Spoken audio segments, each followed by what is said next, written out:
agensi pertahanan keselamatan negara, pengurusan tertinggi syarikat pemain industri pertahanan dan keselamatan. Ramai juga yang bersama kita pada pagi ini.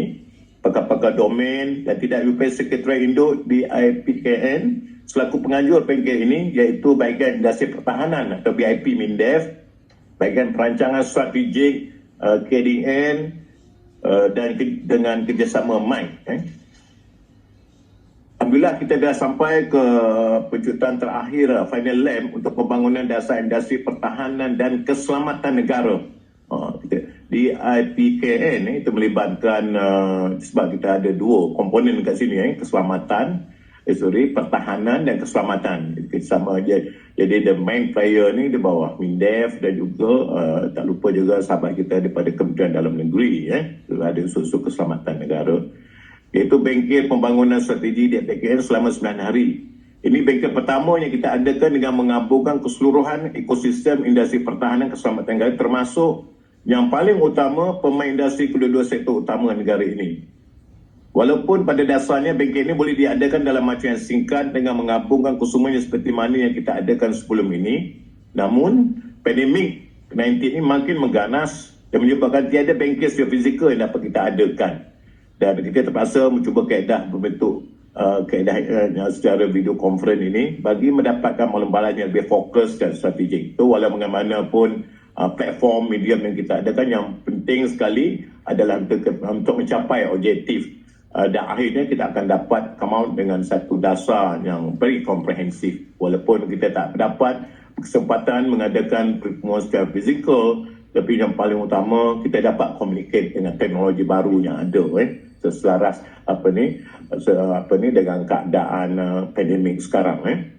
So, walaupun dalam keadaan pandemik kita business is ratio, kita akan terus berjalan.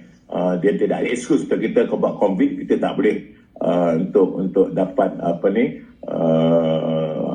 berbincang dan juga mengatur strategi dengan untuk melahirkan satu dasar yang amat penting, critical untuk negara kita.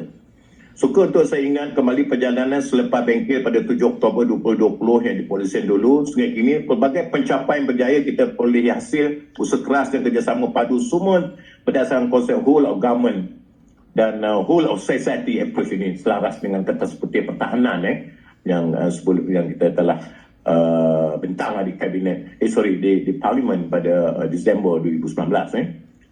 Sektor keselamatan menyatakan yang paling utama pastinya perubahan nama daripada DIPKN setelah sektor keselamatan menyatakan hasrat dan sokongan penuh pada dasar ini dan ingin turut serta secara aktif agar dasar ini adalah sebuah dasar yang lebih strategik dan terangkum. DIPKN juga memperkenalkan hala tuju dan kaedah penyelesaian yang tidak pernah dilalui industri pertahanan sebelum ini demi memberikan transformasi dan trajektori kepada industri ini yang dilihat telah bertahun berada di dalam negara kita.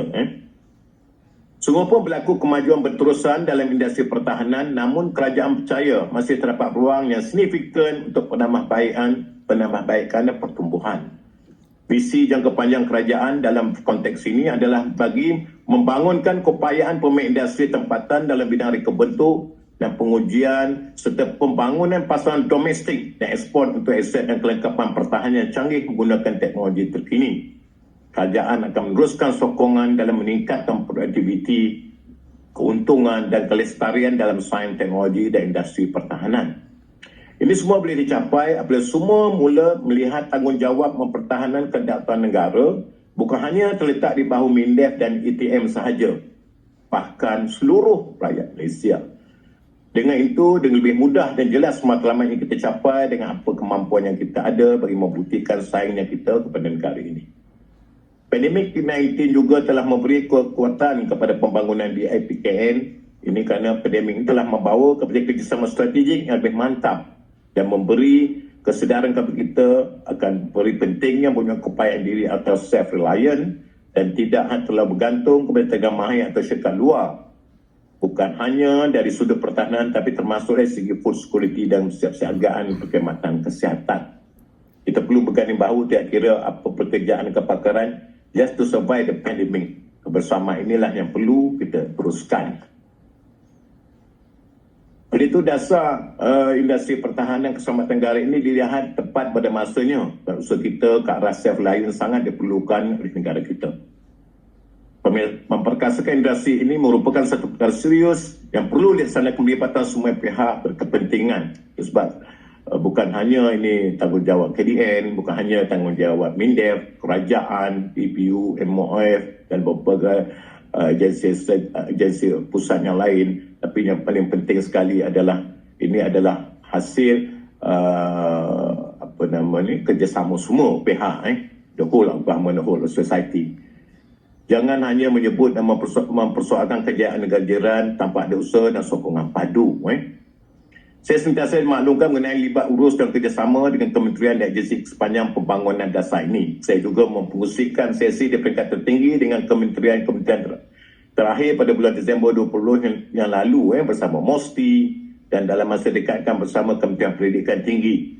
Maka saya yakin dan jelas bahawa tiada istilah silo dalam pembangunan dasar industri pertahanan keselamatan negara ini. Malah DIPKN ini berjaya memecah tembok silo yang selama ini membelenggu kita membina jambatan berhujung serta menyelesaikan masalah. Saya sering mengatakan, saya punya tagline lah di kementerian ini, together we do better. Jadi semangat itu boleh kita translatekan dalam apa jua tindakan atau program yang kita laksanakan. Pelbagai usaha dijalankan oleh kementerian dan agensi yang menyumbang usaha menambah baik dasar masing-masing memperuntukkan dana berbagai insentif yang ada pada institusi pertahanan keselamatan negara. Mandarin juga dasar ini dengan mempunyai gabungan kepakaran dan sumbangan di para akademia daripada institut pengajian tinggi tempatan, bukan hanya dari sudut ekosistem R&D negara, tetapi juga dalam usaha membantu pihak industri dan sudut tenggamahan yang selari dengan kehendak pasaran juga bantuan. Rujukan sekiranya pihak industri memerlukan bantuan kepakaran, fasiliti maupun teknologi. Dasar ini juga berjaya memberi hala tuju baru dan penyelesaian strategik dalam menyelesaikan permasalahan yang dihadapi oleh pihak industri setelah sekian lama.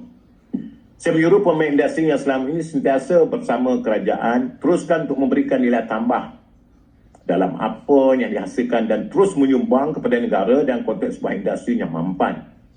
Kita pemain industri tidak hanya menumpukan di sektor pertahanan, malah juga membantu sektor keselamatan negara. Hal tuju ini juga akan diasasikan dengan kewujudan badan bukan kerajaan atau NGO, pemain industri pertahanan keselamatan tidak lama lagi.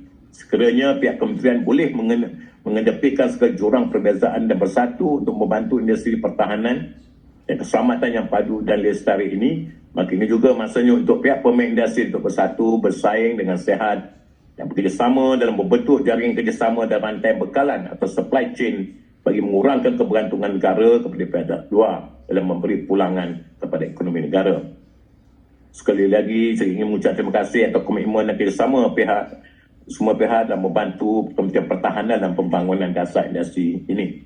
Bagi memastikan pembangunan dasar ini berlangsung mengikut keperluan dan merangkumi pandang menyeluruh semua pihak berkaitan, Kementerian Pertahanan menjemput semua untuk bersama terlibat dalam BKM ini untuk terus memberi pandangan maklum balas yang relevan dan bersesuaian tanpa mengira asal dan usul. Kementerian maupun agensi luar, kecil atau besar, siap sumbangan dan maklum balas amat kita hargai.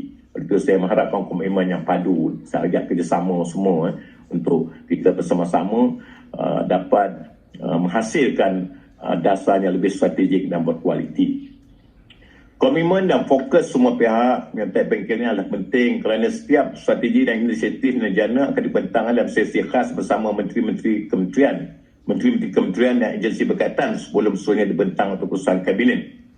Seterusnya akan menjadi peranan atau KPI kementerian dan agensi masing-masing. Manakala bagi pihak industri, strategi inilah yang akan menentukan kerjaan hasrat membawa sektor pertahanan keselamatan ini kepada satu arah yang lebih kita harapkan. Saya juga ingin mewakili seluruh pengurusan tertinggi Kementerian Pertahanan ingin mengucapkan terima kasih dan komitmen semua sepanjang pembangunan dasar ini. Sesungguhnya apa yang kita lakukan ini adalah untuk satu kewajipan dan semangat besar kepada kedaulatan negara. Walaupun sukar pada awalnya, tapi insyaAllah dengan kerjasama dan komitmen semua kita mampu menghasilkan output dan mencapai outcome yang diharapkan. Saya selalu, seperti saya maklumkan tadi, semangat, together we do better. Dan if everyone is moving forward together, then success will take care of itself. So saya ingin menyampaikan juga salam yang berhormat Menteri Kanan yang berhormat Datuk Seri Ismail Sabri bin Yaakob, yang seringkali amat menekankan dasar industri pertahanan ini, dan beliau amat mengharapkan supaya dasar ini akan dapat kita realisasikan bukan hanya satu dokumen, tapi yang ini penting, satu dokumen yang praktikal yang boleh kita akan dapat laksanakan. Kerana sudah sampai masanya kita harus ada self-reliant dalam industri pertahanan ini, kerana kita sekarang hidup dalam keadaan aman, tapi kita tidak tahu masa akan datang. Kita kena sentiasa bersiap sedia, bukan hanya dari segi aset dan pertahanan, tapi yang amat penting sekali kebolehan kita, kemampuan kita, industri kita mampu mengeluarkan aset-aset pertahanan strategik yang kita tidak perlu 100% bergantung kepada dua negara. So amat dasar ni dah high time, masa amat sesuai, dan kami amat menghargai peranan Datuk, tuan-tuan dan perempuan untuk bersama-sama dapat melahirkan satu dasar yang komprehensif dan something yang practical, dan insya-Allah segala usaha yang kita tuan-tuan Datuk dan tuan-tuan berikan ini adalah satu jihad bagi kita, ada satu keberkatan, insya-Allah akan dibalas oleh Allah Subhanahu Wa Taala sebagai satu usaha yang amat murni untuk membantu negara, di samping membantu dalam menguruskan kedaulatan negara. Tuan-tuan, mari kita sama-sama kita memastikan dasar ini berjaya, memberi satu penonjakan kepada industri pertahanan keselamatan negara yang seterusnya akan memberi pulangan terlipat ganda bagi ekonomi negara amnya, kedaulatan negara khususnya. Jadi dengan itu, dengan lafaz Bismillahirrahmanirrahim, saya dengan sukacitanya merasmikan bengkel pembangunan strategi dasar industri pertahanan dan keselamatan negara ini. Assalamualaikum warahmatullahi taala dan sekian. Terima kasih.